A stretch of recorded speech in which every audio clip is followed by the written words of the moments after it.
సినిమాలో ఒకడు పాయింట్ వేసుకుంటాడు. ఆ పాయింట్ ఎట్లుందంటే హోల్స్ ఉందట. వాటిని టోన్ జీన్స్ అంటారు ఇప్పుడు ప్రజెంట్ టైంలో.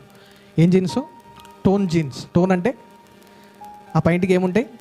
రంధ్రాలు ఉంటాయి. ఒకప్పుడు కొన్ని సంవత్సరాల క్రితం అడుక్కునేటువంటి బట్టలు ఎట్లుండేటి? చినిగిపోయినట్టు ఉండేటి. ఈరోజు విషయం ఏంటంటే డబ్బులు వేసేటోడే అడుక్కునేటోడా, డబ్బు తీసుకునేటోడు అడుక్కునేటోడా, ఏది అర్థమవుతుంది.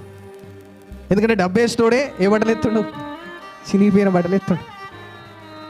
ఇప్పుడు డబ్బు వేసేటోడు డబ్బున్నోడా వాడు, లేకపోతే అడుక్కునేవాడా? అది తెలియని పరిస్థితుల్లో నేటి యవనస్తులు ఉన్నాం. డిగ్నిటీ, నీట్నెస్ లేదు యవనస్తులు. ఇప్పుడు ఆ హీరో వేసిండు కాబట్టి నేను కూడా వేయాలి. ఆ హీరో ఇట్లా కొట్టించుకుంటే ఏంటిది? ఏం కొట్టించాడు? కటింగ్. ఇప్పుడు నేనేం చేయాలి మరి? కొట్టియాలి.